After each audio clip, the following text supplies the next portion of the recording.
রাজ্যের স্বনির্ভর গোষ্ঠীর শুধু আর্থিক অবস্থার উন্নতির জন্যই বর্তমান ত্রিপুরা রাজ্য সরকার কাজ করছে এমনটা নয়, তাদের সার্বিকভাবে যাতে মজবুত করা যায় এই বিষয়টির দিকেও বিশেষ নজর দিয়েছেন সরকার। বিশেষ করে পশ্চিম জেলা প্রশাসনের উদ্যোগে প্রথমবারের মতো স্বনির্ভর গোষ্ঠীর মহিলাদের আত্মরক্ষার জন্য প্রশিক্ষণ শিবিরের আয়োজন করা হয়েছে। স্বনির্ভর গোষ্ঠীর সদস্যদের জন্য 3 দিনের জেলা স্তরের আত্মরক্ষার প্রশিক্ষণ কর্মসূচি অনুষ্ঠিত পশ্চিম জেলায়। এই প্রশিক্ষণের লক্ষ্য হল স্বনির্ভর গোষ্ঠীর সদস্যদের সচেতনতা, আত্মবিশ্বাস এবং জনসাধারণের উপর আক্রমণ এবং পারিবারিক সহিংসতার মতো বাস্তব জীবনের পরিস্থিতিতে নিজেদের আত্মরক্ষা করা। প্রথমবারের মতো এই ধরনের কর্মসূচি হাতে নেওয়া হয়েছে বলে জানিয়েছেন ত্রিপুরা গ্রামীণ জীবিকা মিশনের পশ্চিম জেলা অফিসে কর্মরত প্রোগ্রাম ম্যানেজার অনামিকা সিনহা। তিনি আরও জানান, ডুকলি, বামুটিয়া এবং লেফুঙ্গা ব্লক এলাকা থেকে স্বনির্ভর গোষ্ঠীর মহিলাদেরকে এনে প্রশিক্ষণ করানো হয়েছে। 3 দিনের প্রশিক্ষণ শিবিরে মোট 34 জন মহিলা প্রশিক্ষণ নিয়েছেন বলেও জানান। ওয়েস্ট ডিস্ট্রিক্টের TRLM এর তরফ থেকে আমরা 3 দিনের সেলফ ডিফেন্সের ট্রেনিং একটা অর্গানাইজ করেছি। সেখানে আমরা ডুকলি, বামুটিয়া এন্ড লেফুঙ্গা থেকে দিদিদেরকে এনগেজ করা হয়েছে।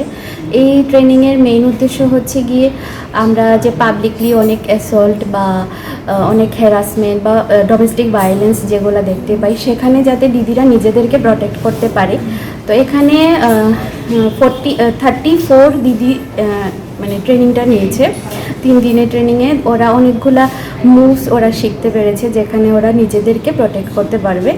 ফার্দার আমরা আশা করি যে দিদিরা যাতে ফিল্ডে গিয়ে এই মুভগুলো অন্য দিদিকেও শেখাতে পারে, যাতে অন্য দিদিরা এই পরোক্ষভাবে এটার উপকৃত হতে পারে। প্রশিক্ষণে SHG সদস্যদের উৎসাহী অংশগ্রহণ ছিল এবং কর্মকর্তা এবং বিশেষজ্ঞ প্রশিক্ষণদের সহায়তা এটি পরিচালিত হয়েছিল। গ্রামীণ মহিলাদের মধ্যে নিরাপত্তা, আত্মবিশ্বাস এবং প্রস্তুতি কর্মসূচি গুরুত্বপূর্ণ ভূমিকা পালন করবে বলে আশা করা হচ্ছে। কর্মশালায় অংশগ্রহণকারী ডুকলি ব্লকের অন্তর্গত বেলাবোর এলাকার বাসিন্দা শুক্লা সরকার জানান, এই প্রশিক্ষণ তাদের অনেক কাজে আসবে। পশ্চিম জেলা প্রশাসনের তরফে এমন প্রশিক্ষণ কর্মসূচি আয়োজন করায় তারা অনেক খুশি। আমার নাম সুলেখা সরকার, আমি ডুকলি ব্লকের অন্তর্গত বেলাবোর জিপি একজন এমবিকে ক্যাডার হিসেবে কাজ করছি TRLM-এ।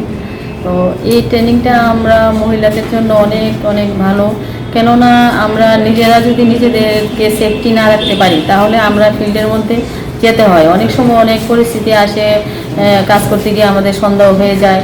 তো আমরা যদি সাধারণভাবে কিছু একটা টেকনিক যদি জানতে পারি তাহলে আমরা আমাদের যে নিজেদেরকে নিজেরা সেফটি করে সেফলি আমরা করে আসতে পারবো। তো এই জিনিসটা করে আমি খুবই আনন্দিত, গর্বিত, কেননা আমি এইগুলি শিখতে পেরেছি। আমার কাছে খুব ভালো লেগেছে। পশ্চিম জেলা প্রশাসনের তরফে প্রথমবারের মতো রাজ্যে এই ধরনের কর্মসূচি গ্রহণ করার জন্য স্বনির্ভর মহিলাদের তরফে ধন্যবাদ জানানো হচ্ছে। শেষ দিনের প্রশিক্ষণ শিবির পরিদর্শন করতে গ্রামীণ জীবিকা মিশনের পশ্চিম জেলা অফিসের তরফে সুচিস্মিতা পাল, পলাশ দেবনাথ, অনামিকা সিনহা এবং সংহিতা ব্যানার্জি শিবিরটি পরিদর্শন করে। Bureau report, CNA TV। CNA TV, channel for news and entertainment.